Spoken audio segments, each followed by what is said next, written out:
안녕하세요. JD 부자연구소의 소장 조던입니다. 오늘은 미국 대선 증시에 최악의 시나리오로 가는 중이라는 주제로 말씀드리도록 하겠습니다. 2020년 10월 17일 토요일 시황입니다. 뉴욕 마켓워치 미 소비 호조에도 코로나 우려, 주가 혼조, 국채 달러 떨어졌다. 이런 기사가 있는데요. 어제 나스닥은 0.36% 하락했고 S&P 500은 0.01% 상승, 다우존스 지수는 0.39% 상승했습니다. 다우지수는 이번 주 0.07% 올랐고요. S&P 500 지수는 0.19%, 나스닥은 0.79% 상승했습니다. 4주 연속으로 올라가고 있는데 증시의 불확실성은 좀 점점 더 증가하는 것 같아요. 주간 단위로는 모두 올랐습니다. 어제 기술주들이 좀 약세를 보였죠. 애플이 1.40% 떨어지며 다시 120달러 이하로 떨어졌죠. 처음 마이너스 3%가 떴던 120달러대보다 떨어지며 119.02달러로 마감했습니다. 그리고 아마존이 1.98% 떨어졌고요. 마이크로소프트 보합이고 엔비디아 1.13, 페이스북 3%, 테슬라 2.05% 크게 떨어졌습니다. 이외에도 바이든 관련 친환경 ETF인 아이클랜이 ICLN이죠. 0.43% 떨어졌습니다. 왜 떨어졌을까? 어제 장 초반에 좀 좋았습니다. 소비자 심리 지표도 양호했다. 10월 미시간대 소비자 태도 지수 예비치는 81.2로 전월 확정치는 80.4보다 상승했다. 시장 전망 80.5도 웃돌았다라는 거죠.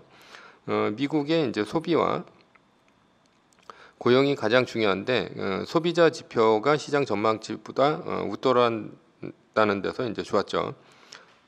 그리고 이제 또 좋은 소식이 있습니다. 그러니까 화이자가 11월 셋째 주 코로나19 백신의 긴급 사용 승인을 신청할 것으로 예상된다라고 이제 밝혔죠. 이르면 10월에 나올 수 있다는 당초 기대보다는 늦춰진 시간표지만 최근 존슨앤존슨의 임상 중단 등으로 조성된 불안감을 달랠 수 있다라는 거죠. 그런데 장 중반 이후 미끄러지기 시작해서 미국의 기술주들은 1%가 넘는 하락세를 보였습니다. 떨어진 원인은 여러 가지입니다. 첫 번째는 이제 코로나 확산세 증가. 유럽과 미국에서 지속적으로 코로나가 확산세가 일어나기 때문에 미국 최대의 쇼핑 시즌인 4분기를 망칠 수 있다는 생각 때문에 안 좋았다 이렇게 볼 수 있고요. 두 번째는 이제 경기부양책. 11월 3일 대선 전에는 통과된 게 힘들다라는 건데 경기부양책이 민주당과 공화당의 금액 차이도 2조 2천억 달러에서 공화당 상원의 5천억 달러로 이제 격차가 크고요. 민주당은 일괄 통과를 이제 주장하는 반면에 공화당 상원은 5천억 달러 부분 통과를 요구하고 있기 때문에 이 차이 때문에 대선 전에는 물 건너가는 것이 아니냐. 그 경기부양책이 이런 시장 분위기가 이제 많이 퍼지고 있다라는 거고, 그리고 이제 마지막으로 오늘의 이제 가장 중요한 이벤트인 돌발 변수가 나왔습니다. 그래서 바이든과 트럼프의 지지율 격차가 줄어들고 있습니다. 돌발 변수는 이제 헌터 바이든의 노트북 문제인데요. 바이든 아들 마약 섹스 동영상 유출, FBI 해외 공작 여부 추사했다라는 건데, 노트북에는 한때 헌터를 임원으로 채용하고 급여를 준 우크라이나 에너지 업체 브리스마의 대표가 바이든 후보를 만났다는 것을 시사하는 내용이 포함된 이메일이 담겼다. 바이든의 가장 아픈 부분인 둘째 아들이죠. 헌터 바이든 때문인데요. 헌터 바이든은 이제 중국으로부터 2조 원가량을 받은 혐의도 있고 우크라이나 에너지 업체와 이제 커넥션도 있습니다. 거기에 이제 섹스 스캔들까지 이제 터진 거죠. 일단 이번 사안을 처음으로 다룬 뉴욕 포스트는 노트북의 출처가 미국의 오하이오주 델라웨어의 한 컴퓨터 수리점이라고 보도했다. 그런데 이제 출처가 좀 웃기죠. 컴퓨터 수리점입니다. 헌터 바이든이 마켓을 만무하고 누군가가 이제 갖다 줄 가능성이 있죠. 그래서 FBI하고 줄리아니에게 이제 배달이 되었다는데 이것은 헌터 바이든이 FBI 출석해서 자기 것이라고 이제 얘기를 하면 끝날 일입니다. 그런데 대선 전에는 그럴 일이 없을 것 같고 대선 이후에 이제 수사가 진행될 것으로 보입니다.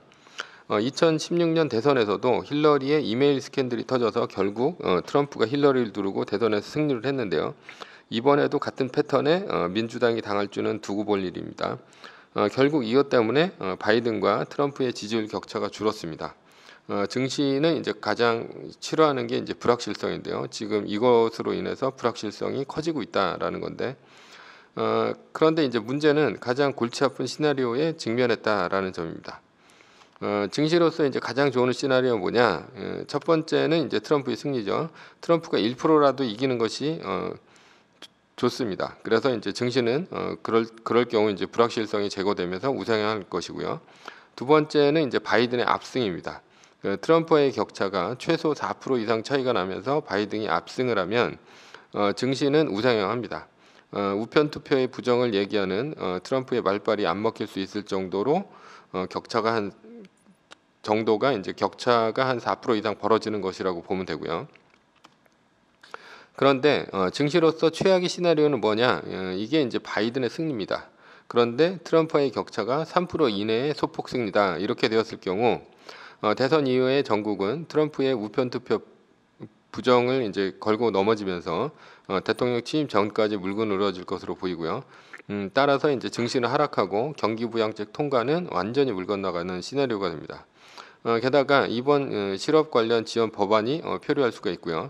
그러면 대규모 그 구조조정과 그리고 이제 그 가치주들의 이제 하락이 예상이 되고요. 그러면 이제 문제가 이제 4분기인데 4분기가 이제 쇼핑 시즌인데 이때 실업이 늘어나고 소비가 급격히 꺾일 가능성이 생기죠. 그러면 이제 그 테크주들 같은 경우도 같이 떨어질 가능성이 있습니다. 그 얼마 전 이제 트럼프의 코로나 감염으로 지지율 격차가 아주 벌어져서 바이든 낙승으로 보고 월가는 바이든의 대규모 경기 부양책 효과 때문에 증시 상승을 한다라는 이제 행복 회로를 돌리고 있었는데요.